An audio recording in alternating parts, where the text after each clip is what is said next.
ನಮಸ್ತೆ ಎಲ್ಲರಿಗೂ. ತನ್ವೀಸ್ ಕಿಚನ್ಗೆ ಮತ್ತೊಮ್ಮೆ ಸ್ವಾಗತ. ಇವತ್ತಿನ ದಿವಸ ಒಂದು ಸೂಪರಾಗಿ ಸಾಫ್ಟಾಗಿ ಅಕ್ಕಿ ದೋಸೆನ ಹೆಂಗೆ ಮಾಡೋದಂತ ತೋರ್ಸಾತೇನೆ ರೀ. ಇದಕ್ಕೆ ನೀವು ಅಕ್ಕಿನ ಬೆಳಗ್ಗೆನೇ ನೆನೆ ಹಾಕಬೇಕು ಮತ್ತು ವಾಪಸ್ ರಾತ್ರಿ ರುಬ್ಬಿಡಬೇಕು ಮತ್ತು ಬೆಳಗ್ಗೆ ವಾಪಸ್ ಮಾಡಬೇಕು ಅನ್ನೋ ಜಂಜಾಟಿಲ್ಲ. ಅವಾಗಿಂದವಾಗ ಇನ್ಸ್ಟಂಟಾಗಿ ಮಾಡ್ಕೋಬೋದು. ಈ ದೋಸೆ ಮಾಡೋಕೆ ರವೆ ಹಾಕೋದು ಬೇಡ, ಉದ್ದಿನ ಬೇಳೆ ಬೇಡ ರೀ, ಸೋಡಾ ಹಾಕೋದು ಬೇಡ. ರೇಷನ್ ಅಕ್ಕಿ ಮತ್ತು ಅರ್ಧ ಕಪ್ ಅವಲಕ್ಕಿ ಇದ್ರೆ ಸಾಕ್ರಿ. ಭಾಳ ಮಸ್ತಾಗಿ ಬರ್ತಾವ್ರಿ ದೋಸೆ. ಸೆಟ್ ದೋಸೆ ಗತೆ ಆಗ್ತಾವ್ರಿ. ಮಕ್ಕಳೆಲ್ಲ ಸ್ಕೂಲ್ಗೆ ಹೋಗಿರ್ತಾರೋ, ಅಣ್ಣಗಳೆಲ್ಲ ಡ್ಯೂಟಿಗೆ ಹೋಗಿರ್ತಾರೋ, ಅವ್ರಿಗೆಲ್ಲ ಸಂಜೆ ಬಂದ ತಕ್ಷಣ ಮಾಡಿಕೊಡ್ರಿ. ಭಾಳ ಟೇಸ್ಟ್ ಆಗ್ತಾವೆ ದೋಸೆ. ಬರೀ ಹೆಂಗಿದ್ರೆ ಆ ದೋಸೆನ ಹೆಂಗೆ ಮಾಡೋದು ಅಂತ ಒಂದು ಸಲ ನೋಡ್ಕೊಂಡು ಬರೋನು. ಫಸ್ಟ್ ನಾನಿಲ್ಲೇ 1.5 ಗ್ಲಾಸ್ನಷ್ಟು ರೇಷನ್ ಅಕ್ಕಿ ತೊಗೊಳಕತ್ತೇನೆ ರೀ. 1-2 ಸಲ ಅದನ್ನು ಸ್ವಚ್ಛಗೆ ತೊಳಿಬೇಕ್ರಿ ರೇಷನ್ ಅಕ್ಕಿನ. ಆಮೇಲೆ ಅದೇ ಗ್ಲಾಸ್ನಾಗ ಒಂದು ಅರ್ಧ ಗ್ಲಾಸ್ ಆಗುವಷ್ಟು ಅವಲಕ್ಕಿ ತೊಗೋಬೇಕ್ರಿ. ಮತ್ತು ಒಂದು ಅರ್ಧ ಚಮಚೆ ಆಗುವಷ್ಟು ಮೆಂತೆಕಾಳು ಮತ್ತು ಒಂದು ಅರ್ಧ ಚಮಚೆ ಆಗುವಷ್ಟು ಕಡಲೆಬೇಳೆ ತೊಗೋಬೇಕ್ರಿ. ಇವನು 3 ಚೆನ್ನಾಗಿ ನೀಟಾಗಿ ತೊಳಿಬೇಕ್ರಿ ಒಂದು ಸಲ. ನಾವು ಅಕ್ಕಿ ತೊಗೊಂಡಿದ್ವಲ್ಲ ಅದೇ ಗ್ಲಾಸ್ನಲ್ಲಿ ಒಂದು ಅರ್ಧ ಗ್ಲಾಸ್ ಆಗುವಷ್ಟು ಮೊಸರು ತೊಗೋಬೇಕ್ರಿ. ಮೊಸರು, ಅಕ್ಕಿ, ಆಮೇಲೆ ಅವಲಕ್ಕಿ, ಮೆಂತೆಕಾಳು, ಕಡಲೆಬೇಳೆ ಇವನ್ನೆಲ್ಲ ಚೆನ್ನಾಗಿ ಒಂದು ಸಲ ನೀಟಾಗಿ ಮಿಕ್ಸ್ ಮಾಡ್ಕೊರಿ. ಅದೇ ಗ್ಲಾಸ್ ಒಳಗೆ ಒಂದು ಅರ್ಧ ಗ್ಲಾಸ್ ಆಗುವಷ್ಟು ನೀರು ಹಾಕೋರಿ ಮ್ಯಾಗ. ಅದನ್ನೆಲ್ಲ ಚೆನ್ನಾಗಿ ಒಂದು ಸಲ ನೀಟಾಗಿ ಮಿಕ್ಸ್ ಮಾಡಿರಿ.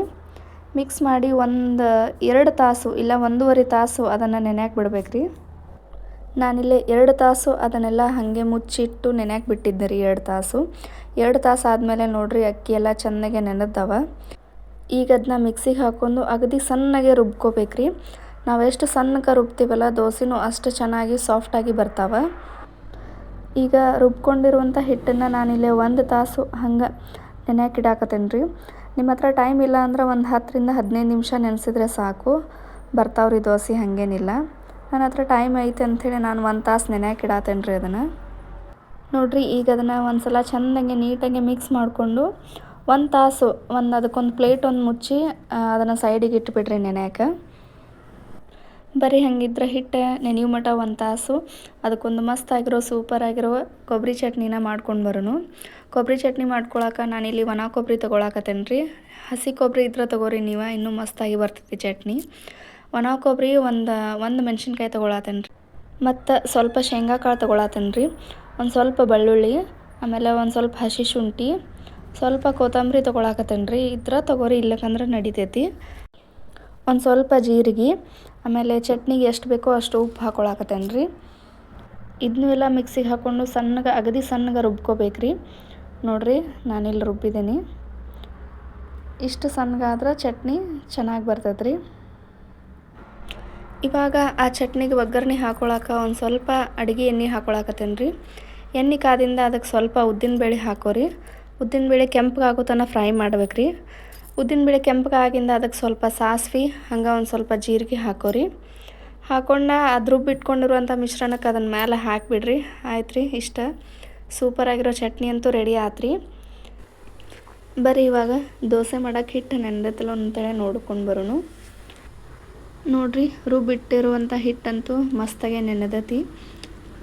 ಹಿಂಗಾದ್ರೆ ಸಾಕ್ರಿ. ನಿಮ್ಮ ಹತ್ರ ಟೈಮ್ ಇದ್ರೆ 1 ತಾಸು ನೆನೆಸ್ರಿ ಅದನ್ನು. ಟೈಮ್ ಇಲ್ಲ ಅಂದ್ರೆ 10-15 ನಿಮಿಷ ಅಷ್ಟೇ ರೀ ನೆನೆಯಕ್ಕೆ ಇಟ್ಕರ ಆಮೇಲೆ ಮಾಡಿದ್ರೆ ಆಯ್ತು ರೀ. ಅದಕ್ಕೆ ಸ್ವಲ್ಪ ರುಚಿಗೆ ತಕ್ಕಷ್ಟು ಉಪ್ಪು ಹಾಕ್ಕೊಳಕತ್ತೇನೆ ರೀ. ಮತ್ತು ಸ್ವಲ್ಪ ಕಲರ್ ಚೆಂದಾಗೆ ಬರಲಿ ಅಂಥೇಳಿ ಒಂದು ಸ್ವಲ್ಪ ಸಕ್ಕರೆ ಹಾಕೋರಿ, ಚಾಕ್ ಹಾಕೋ ಸಕ್ಕರೆನ. ಆಯ್ತು ರೀ, ಇಷ್ಟ. ಇವಾಗ ದೋಸೆ ಮಾಡೋಕೆ ಸ್ಟಾರ್ಟ್ ಮಾಡೋಣ್ರಿ. ನೋಡಿರಿ ಎಷ್ಟು ಚೆನ್ನಾಗಿ ದೋಸೆ ಬರ್ತಾವಂಥೇಳಿ. ಇವನ್ನ ಭಾಳ ದೊಡ್ಡ ಮಾಡೋಕೆ ಹೋಗ್ಬೇಡ್ರಿ. ಇಷ್ಟ ಸಣ್ಣ ಸೆಟ್ ದೋಸೆಗತ್ತೆ ಮಾಡಿರಿ, ಭಾಳ ಮಸ್ತಾಗಿ ಬರ್ತಾವೆ. ಸ್ವಲ್ಪ ಅದಕ್ಕೆ ಮೇಲೆ ಎಣ್ಣೆ ಹಾಕಿರಿ. ನೋಡಿರಿ ದೋಸೆ ಎಷ್ಟು ಚೆನ್ನಾಗಿ ಸಾಫ್ಟಾಗಿ ಬಂದೈತೆ ಅಂಥೇಳಿ. ಪಕ್ಕ ನೀವು ಮನೇಲಿ ಟ್ರೈ ಮಾಡಿರಿ, ಭಾಳ ಮಸ್ತಾಗಿ ಬರ್ತಾವೆ. ವಿಡಿಯೋಸ್ನ ಹಿಂಗೆ ನೋಡ್ಕೊತ ಇರ್ರಿ, ಸಪೋರ್ಟ್ ಮಾಡಿರಿ. ಮತ್ತು ಮುಂದಿನ ವಿಡಿಯೋದಲ್ಲಿ ಇನ್ನೊಂದು ಸೂಪರಾಗಿರೋ ರೆಸಿಪಿ ಜೊತೆ ಸಿಗ್ತೀನಿ ರೀ. ಅಲ್ಲಿವರೆಗೂ take care of all. Bye.